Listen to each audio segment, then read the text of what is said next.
night ride.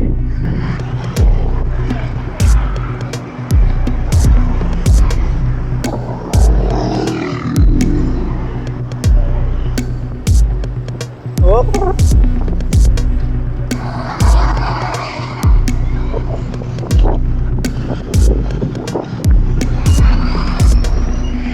Oh, wet roads.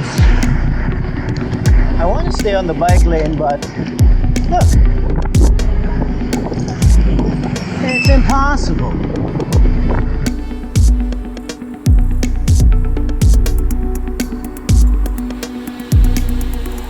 The tricky thing with these night rides is that if I want to vlog, I need to stay like near a light, so it's not ideal. Lately life has been pretty busy, like with the shop, with the baby, and I'm just trying to find time to ride when I can, and a lot of times, especially during the weekday, it's a night ride. But despite life being busy, it has been really good lately. I mean, obviously milestone number 1, Miles was born in September 2023, and then was it June or July 2024 we had the no boring race, and then shortly after, what month was that? Was it August? We opened the Villain Cycles bike shop. So life has been pretty good, although a bit hectic and full. The schedule has been full. I keep looking behind me because I'm worried that somebody's just gonna walk up behind me and kind of stab me or something. I am in a sketchy, it feels sketchy area. I'm gonna finish the ride and vlog somewhere more sensible.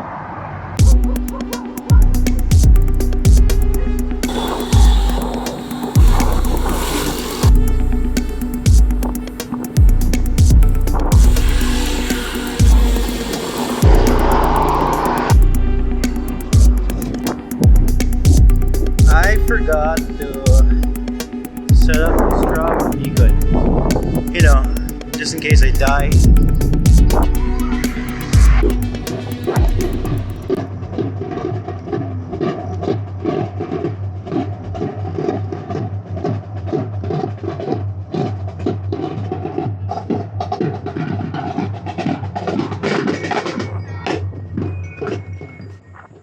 I finally found a spot that is quiet-ish, so there's going to be cars passing and there's light.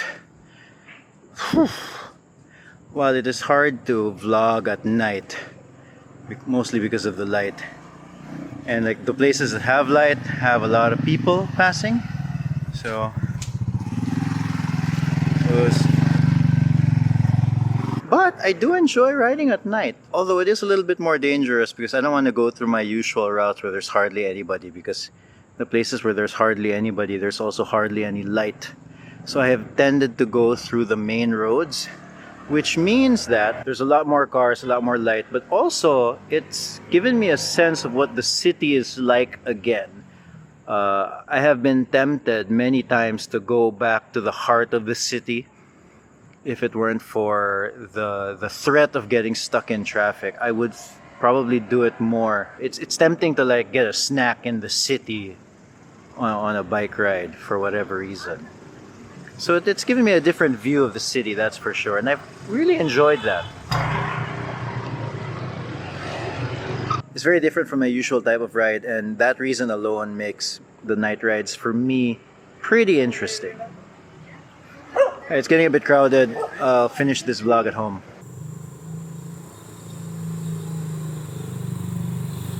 Funny story about this tree. Now, since we have Miles, the baby, crawling around and just grabbing stuff, Steph and I almost decided not to have a Christmas tree in the house. We would still decorate and be festive and everything, but when we told Matty, our second born, the idea, he was not happy.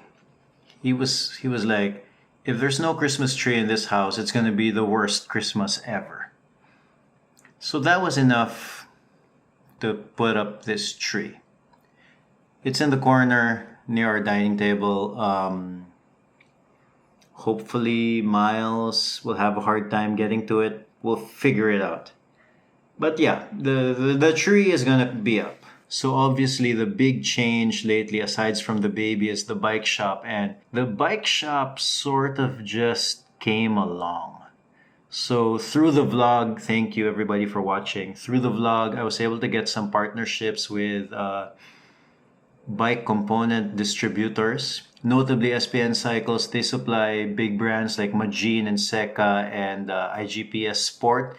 That's why I'm able to offer those things for sale. And then also Far Sports, that's why I'm able to sell like the carbon wheel sets, the carbon handlebars, and I had partnerships with them even before the shop, which helped plant the seed of the idea of opening a bike shop again.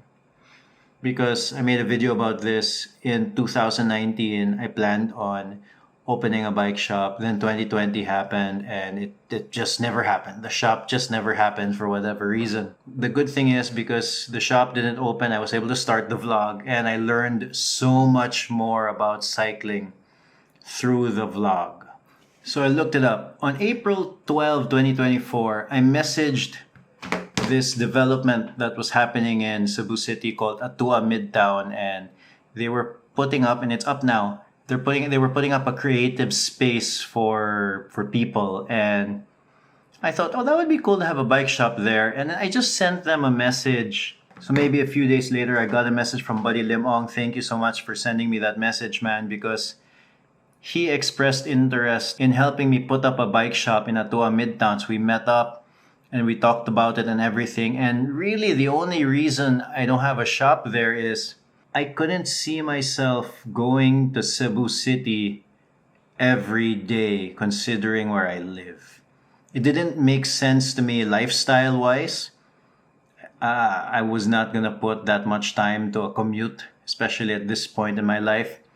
So in the end, I didn't push through there, but that whole interaction and with the encouragement of my wife, Steph, that whole interaction pushed me to open up a shop. In fact, the space that I have now is because of Steph. She drove by it, she saw that it was empty, and she told me that I should check it out. It's funny because in the start of every year, me and my wife, we have a little meeting. We talk about the stuff that we want to do during the year, our finances, that sort of thing. She likes to travel, so we plan out the trips. I planned out a whole bunch of like bike events for the year as well. We talked it out, made sure the schedules kind of fit. And every year, there's always something that happens that is not part of the plan. And the bike shop was not part of that plan, but it's been going pretty good. I have really been enjoying myself and I have really been looking forward to visiting the shop every day. And that feels really good. So yeah, that's what life has been like lately. A lot of time at the shop, a lot of time hanging out with the kids, and when I can carve out an hour or so of riding, I'll carve out an hour or so of riding. Even the weekends, man, it's been getting harder to ride the bike. The kids have soccer. Oh.